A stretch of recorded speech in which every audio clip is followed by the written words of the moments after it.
എല്ലാ കൂട്ടുകാർക്കും നല്ലൊരു ദിവസം ആശംസിച്ചുകൊണ്ട് നമുക്ക് നേരെ രേവതിയുടെ സച്ചിയുടെ നാളത്തെ നല്ലൊരു വിശേഷം കേട്ടാലോ. അങ്ങനെ ഇന്നത്തെ വിശേഷം നമ്മൾ കണ്ടു. രേവതിക്ക് ഭയങ്കര സങ്കടമായിപ്പോയി. സച്ചി അതുപോലെ മദ്യപിച്ചിട്ട് വന്നിട്ട് ഒരു ലക്കും ലഗാനും ഇല്ലാതെ ഓരോന്നൊക്കെ പിടിച്ചു പറയാ. പിന്നീട് സച്ചി അവിടെ കിടന്ന് ഉറങ്ങുവാണ്. ഇത് കണ്ടപ്പോ രേവതിക്ക് സഹിച്ചില്ല. അപ്പോഴാണ് രേവതിയുടെ ഫോൺ ബെല്ലടിച്ച് നോക്കിയപ്പോ ലക്ഷ്മിയമ്മയെ വിളിക്കണേ. ഫോൺ എടുത്തോണ്ട് രേവതി വെളിയിലേക്ക് വരുവാണ്. ലക്ഷ്മിയമ്മ ചോദിച്ചു, എന്താ മോളെ ഒരു ഫോൺ കോൾ പോലും കാണാമല്ലോ. ദേ സച്ചി നിന്നെ ഇവിടെ വന്ന് കൂട്ടിക്കൊണ്ട് പോയതിന് ശേഷം നീ എന്നെ വിളിച്ചു പോലും ഇല്ല. നിനക്ക് അവിടെ സുഖമാണോ എങ്ങനെയുണ്ടെന്ന് പോലും അറിയത്തില്ല. നീ എന്താ വിളിക്കാത്തെന്ന് ചോദിക്കാം. അല്ല അത് പിന്നെ അമ്മ എനിക്ക് സമയം കിട്ടാത്തോണ്ടാ. അല്ല മോളെ രവിയേട്ടൻ ഇപ്പൊ എങ്ങനെയുണ്ടോ, കുറവുണ്ടോ? കുറവുണ്ട്. നിന്നോട് കുഴപ്പമൊന്നും ഇല്ലല്ലേ? അച്ഛൻ എന്നോട് കുഴപ്പമൊന്നുമില്ല. അച്ഛന് ഞാൻ വന്ന് ഭയങ്കര സന്തോഷമായെന്ന് പറയാ. അല്ല സച്ചി എങ്ങനെയുണ്ട്? സച്ചി നിന്നോട് സ്നേഹത്തോടൊക്കെയാണ് പെരുമാറുന്ന ചോദിക്കാം. കുഴപ്പമില്ലമ്മേ, സച്ചേട്ടനും കുഴപ്പമൊന്നുമില്ല എന്ന് പറയാം. അങ്ങനെയല്ലേ പറയാൻ പറ്റുള്ളൂ. സച്ചേട്ടൻ ഇപ്പോഴും നന്നോട് പെരുമാറുന്ന എങ്ങനെയാന്ന് പറഞ്ഞിട്ടുണ്ടെങ്കിൽ അമ്മയ്ക്ക് വല്ലാത്ത വിഷമം. അതുകൊണ്ട് രേവതി അതിനെക്കുറിച്ചൊന്നും കൂടുതൽ പറയാനായിട്ട് പോയില്ല. അതെ നീ ഇടയ്ക്കിടയ്ക്ക് എന്നെ വിളിക്കൂ കേട്ടോ. ആകെപ്പാട് ഇത്ര സമയം ടെൻഷൻ അടിച്ചിരിക്കുമായിരുന്നു, എങ്ങനെയാ തീരുമെന്നൊക്കെ ഓർത്തിട്ട്. ശരി നാളെ ഞാൻ വിളിക്കാന്നൊക്കെ പറഞ്ഞുകൊണ്ട് ലക്ഷ്മിയമ്മ കോള് കട്ടിയാണ്. അങ്ങനെ രേവതി ഇങ്ങോട്ട് തിരിയുമ്പോഴാണ് കറക്റ്റ് ചന്ദ്രമതി അവിടെ നിൽക്കുന്നുണ്ട്. ചന്ദ്രമതി പറഞ്ഞു, ഓഹോ അപ്പൊ റേഡിയോ പോലെ നീ അങ്ങോട്ട് തുടങ്ങിയല്ലേന്ന് ചോദിക്കുകയാണ്. എന്താമ്മ ഇങ്ങനെ പറഞ്ഞേ?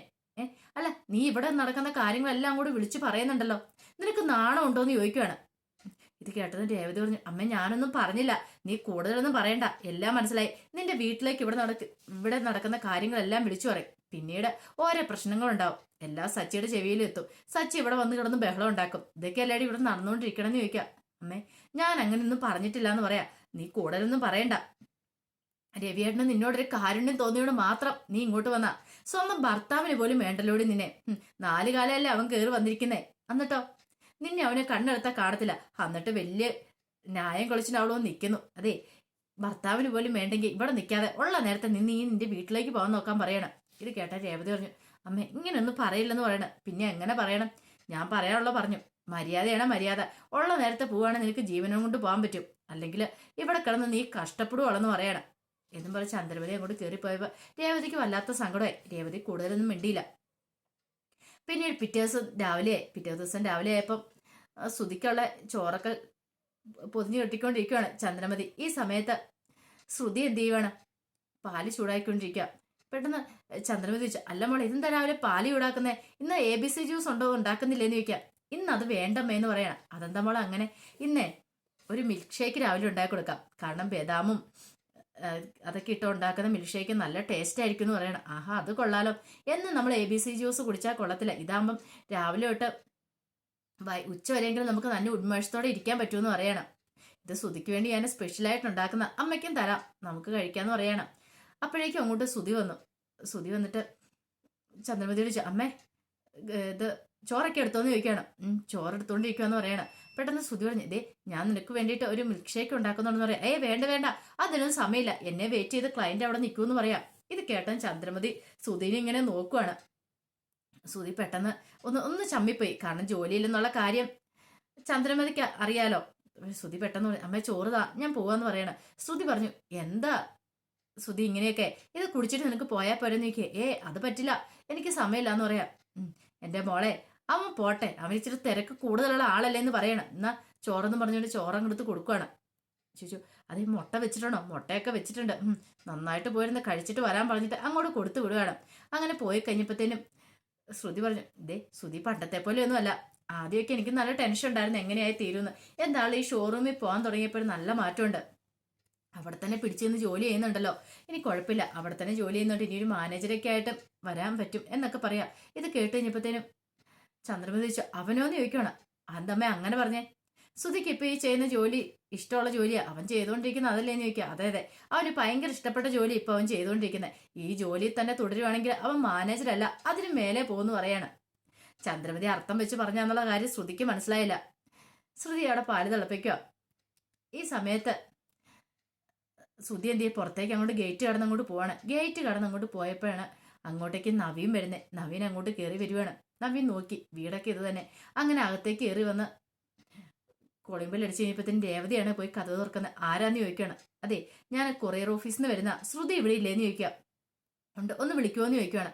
പിന്നീട് രേവതി അടുക്കളയിലേക്ക് വന്നിട്ട് പറഞ്ഞു, അതെ ശ്രുതിനെ വിളിക്കുന്നു പറയാണ്. ഇത് കേട്ട് കഴിഞ്ഞപ്പോഴത്തേക്കും ചന്ദ്രമതി പറഞ്ഞു, നീ എന്തിനാ ശ്രുതിനെ വിളിക്കുന്നേ? ഞാനല്ല വിളിക്കുന്നേ. അതെ, കൊറിയറുകാരൻ വന്നിട്ടുണ്ടെന്ന് പറയണം. കൊറിയറുകാരനോ? അയാൾ എന്തിനാ ഇപ്പൊ എന്നെ വന്ന് വിളിക്കുന്നത്? ഞാനൊന്നും ഓർഡർ ചെയ്തിട്ടൊന്നുമില്ലോ. പെട്ടെന്ന് ചന്ദ്രമതി ഒന്ന് ആലോചിച്ചിട്ടുണ്ട്. ഒരു പക്ഷേങ്കിലേ മലേഷ്യയിൽ നിന്ന് എന്തെങ്കിലും വന്നാണെങ്കിലോ? ദീപാവലിക്കല്ലേ വരുന്നേ. അപ്പൊ മലേഷ്യയിൽ നിന്ന് ചിലപ്പം മിക്കവാറും സുധിയുടെ ഡാഡി എന്തെങ്കിലും കൊടുത്തിട്ടുണ്ടായിരിക്കും. വല്ല പൈസയോ ചെക്കോ അല്ലെങ്കിൽ വേറെ എന്തെങ്കിലുമൊക്കെ ആയിരിക്കും എന്ന് പറയാണ്. അതെ, മോള് പോയി നോക്കാൻ പറയാണ്. ഈ സമയം ശ്രുതി എന്ത് ചെയ്യാണ്? ശ്രുതി അങ്ങോട്ടേക്ക് ചെല്ലുകൊണ്ട് ആരാ എന്താണെന്നും അറിയത്തില്ല. അങ്ങനെ ചെന്ന് കഴിയുമ്പോഴത്തേനുമാണ് ശ്രുതി ആ കാഴ്ച കാണുന്നത്. അത് മറ്റാരും വരുന്നില്ല, നവീനെ കണ്ടത് ഒരു നിമിഷം ശ്രുതി ഒന്ന് ഞെട്ടിപ്പോയി. നിങ്ങളോ എന്ന് ചോദിക്കുകയാണ്. പെട്ടെന്ന് പറഞ്ഞു, നീ എന്താ പ്രേതത്തെ കണ്ട പോലെ എന്നെ ഇങ്ങനെ നോക്കണമെന്ന് ചോദിക്കുകയാണ്. പെട്ടെന്ന് ശ്രുതിക്ക് എന്ത് ചെയ്യണമെന്ന് അറിയത്തില്ല. അപ്പോഴേക്കും ചന്ദ്രമതി പറയുന്നു, ആ എന്താ മോളെ കൊറിയർ എന്താ വന്നേന്ന് ചോദിക്കണം. അല്ല അത് പിന്നെ അമ്മേ എന്ന് പറഞ്ഞുകൊണ്ട് ഇങ്ങനെ നിൽക്കുകയാണ്. എന്താ ചെയ്യേണ്ടതെന്ന് അറിയത്തില്ല. പെട്ടെന്ന് അയാൾ പറഞ്ഞു, ഞാൻ കൊറിയർ ഓഫീസിൽ വന്ന ഒരു കൊറിയർ ഉണ്ട്, ഒന്ന് സൈൻ ചെയ്ത് വാങ്ങിക്കണമെന്ന് പറയാം. ചന്ദ്രമതി ഇങ്ങോട്ട് ഞാൻ സൈൻ ചെയ്യാന്ന് പറയണേ. നിങ്ങൾ ചെയ്താൽ പറ്റില്ല, അത് ശ്രുതി തന്നെ സൈൻ ചെയ്ത് വാങ്ങിക്കണമെന്ന് പറയണം. ശ്രുതിക്ക് എന്ത് ചെയ്യണമെന്ന് അറിയത്തില്ല. സൈൻ ചെയ്യും മോളെ എന്ന് പറഞ്ഞ ചന്ദ്രമതി ഇങ്ങനെ നിൽക്കുക. എന്നിട്ട് നോക്കുക അതിനകത്ത് എന്താന്ന്, ഒരു കവറാ, മിക്കവാറും ചെക്കാന്ന് തോന്നുന്നു കണ്ടിട്ട് എന്ന് ചന്ദ്രമതി പറയാണ്. ഈ സമയം ശ്രുതി പറഞ്ഞു, അമ്മേ പാല് തിളച്ചു പോകും തോന്നുന്നു, അമ്മ എന്ന് പോയി നോക്കാൻ പറയണം. ഇത് കേട്ട് കഴിയുമ്പോൾ ചന്ദ്രമതി പറഞ്ഞു, രേവതി എന്ന് പറഞ്ഞ അലറി വിളിക്കുകയാണ്. രേവതി ഒന്നു നീ ആ പാല് തിളച്ചു പോകാതെ പോയി ഇളക്കി വെക്കാൻ പറയണം. അങ്ങനെ രേവതിനെ അടുക്കളയിലേക്ക് വിട്ടു. എന്നിട്ടും ചന്ദ്രമതി പോയില്ല. പിന്നെ ശ്രുതിക്ക് എന്ത് ചെയ്യണമെന്ന് അറിയത്തില്ല. ഈ തള്ള പോകുന്നുമില്ലോ, ഇവിടെ തന്നെ നിൽക്കുവാണല്ലോ, ഇനിയിപ്പോ എന്താ ചെയ്യണ്ടേ?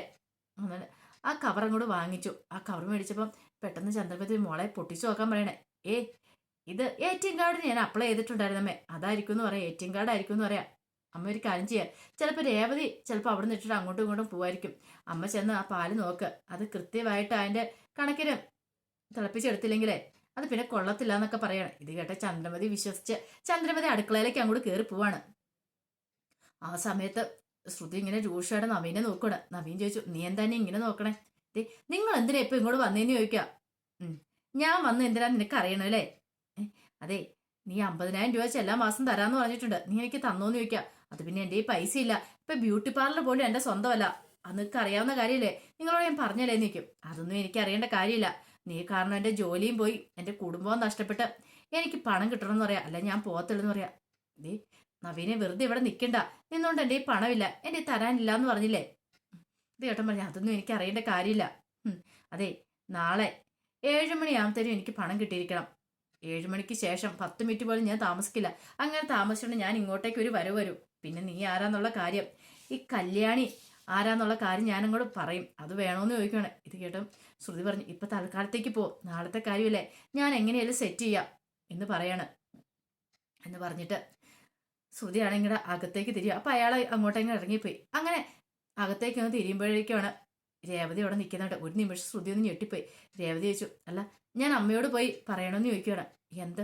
അതോ ശ്രുതി പോയി പറയുവാണെന്ന് ചോദിക്കണം. എല്ലാം തീർന്നു, തന്റെ കഥ ഇതോടുകൂടി തീർന്നു. എല്ലാം കേട്ടിരിക്കുന്ന രേവതി ഇനിയിപ്പോ എന്ത് ചെയ്യും? ഇവിടെ കയ്യെക്കാലിലങ്ങൾ വീണാലോ, ഒന്ന് അപേക്ഷിച്ചാലോ എന്നെനിക്ക് ഓർക്കണം. എന്നാലും ഒന്ന് ചോദിച്ചോക്കെ, എന്താ ഇവിടെ അറിഞ്ഞെന്ന് അറിയത്തില്ലോ. പെട്ടെന്ന് ശ്രുതി ചോദിച്ചു, നീ എന്താ രേവതി പറയണേ? എനിക്കൊന്നും മനസ്സിലായില്ലെന്ന് പറയണം. അല്ല, അത് കറി ഉണ്ടാക്കണം, എണ്ണ എന്തോരം ഒഴിക്കണം എന്നുള്ളത് എനിക്ക് അറിയത്തില്ല. കാരണം ഇനിയിപ്പോൾ എണ്ണ ഒഴിച്ച് കൂടിപ്പോയിട്ടുണ്ട് അമ്മ ചീത്ത പറയും. അതുകൊണ്ട് അമ്മയോടത് പോയി പറയണോ, അതോ ഇനിയിപ്പോൾ ശ്രുതി ചെയ്തു തരുമോന്ന് അറിയാൻ വേണ്ടിയാണ് ഞാൻ ചോദിച്ചതെന്ന് പറയാം. ഇപ്പോഴും ഒരു സമാധാനമായത്. ഇത്ര സമയം ആകെപ്പാട് ടെൻഷൻ അടിച്ചു പോയി. ശരി, ഞാൻ ഈ കവർ കൊണ്ട് അകത്ത് വെച്ചിട്ട് വരട്ടെ, ഇനി അടുക്കളയിലേക്ക് പോയിക്കോളാൻ പറയാണ്. അങ്ങനെ രേവതി അടുക്കളയിലേക്ക് പോയി കഴിഞ്ഞപ്പോൾ ഒരു ആശ്വാസത്തോട് കൂടിയിട്ട് ശ്രുതി മുറിയിലേക്ക് പോവാ. അപ്പോഴാണ് ശ്രുതി പാർക്കിലേക്ക് നടന്നു പോവാ. പെട്ടെന്ന് പാതി ഒന്ന് പുറത്തു, അയ്യോ മൊബൈൽ ഫോൺ എടുത്തില്ലല്ലോ, വീട്ടിൽ വെച്ച് മറന്നു. തിരിച്ച് ശ്രുതി വീട്ടിലേക്ക് വരുവാണ്. അങ്ങനെ വീട്ടിലേക്ക് ഒന്ന് നേരെ മുറിയിലേക്ക് കയറി ചെന്നപ്പോഴത്തേനും ശ്രുതിനെ കണ്ടപ്പോൾ ശ്രുതി ഒരു നിമിഷം ഞെട്ടിപ്പോയി. ശ്രുതി എന്താ തിരിച്ചു വന്നതെന്ന് ചോദിക്കാം. അല്ല അത് പിന്നെ ഞാൻ എൻ്റെ മൊബൈൽ ഫോൺ ഇവിടെ മറന്നു വെച്ചായിരുന്നു, അത് എടുക്കാൻ വന്നാന്ന് പറയാണ്. അതോ, ഇതെന്നും പറഞ്ഞ് ഞങ്ങൾ എടുത്തു കൊടുക്കുകയാണ്. പിന്നീട് ശ്രുതി അങ്ങോട്ട് പോകാൻ തുടങ്ങിയപ്പോഴത്തേനും ശ്രുതി പറഞ്ഞു, അല്ല ദീപാവലിയൊക്കെയല്ലേ വരുന്നേ, നിങ്ങളുടെ കമ്പനിയിൽ നിന്ന് നിങ്ങൾക്ക് ബോണസ് കിട്ടില്ലെന്ന് ചോദിക്കുക. ഇത് കേട്ട് കഴിഞ്ഞപ്പോഴത്തേനും ശ്രുതി ഒന്ന് ആലോചിച്ചിട്ട് പറഞ്ഞു, അതറിയില്ല എന്ന് പറയാം. അതെന്താ ശ്രുതി, എല്ലാ കമ്പനിയിലും കൊടുക്കുന്നതാണല്ലോ എന്ന് പറയാണ്. ഇവിടെ കൊടുക്കുവാന്ന് അറിയത്തില്ല എന്ന് പറയണേ. പോരാഞ്ഞിട്ട് ഞാൻ പുതിയതായിട്ട് ജോയിൻ ചെയ്തല്ലേ ഉള്ളൂ. അതെ ശ്രുതി ചോദിച്ചു നോക്കണം കേട്ടോ, ഇപ്പൊ എന്ത് പറ്റി നിനക്ക് ഇത്ര അത്യാവശ്യം എന്ന് ചോദിക്കാം. എനിക്ക് കുറച്ച് പൈസയ്ക്ക് ആവശ്യമുണ്ട്. ഞാൻ അവിടെ ബ്യൂട്ടി പാർലറാണെങ്കിൽ സ്റ്റാഫിനൊക്കെ സാലറി കൊടുക്കണം. ഈ പ്രാവശ്യം ഇത്ര ടൈറ്റ് ആയിരുന്നു, അപ്പൊ അവർക്കും എന്തെങ്കിലും ബോണസ് ഇച്ചിരി കൊടുക്കണ്ടേ, അപ്പൊ അതിന് വേണ്ടിയിട്ടാന്ന് പറയണം.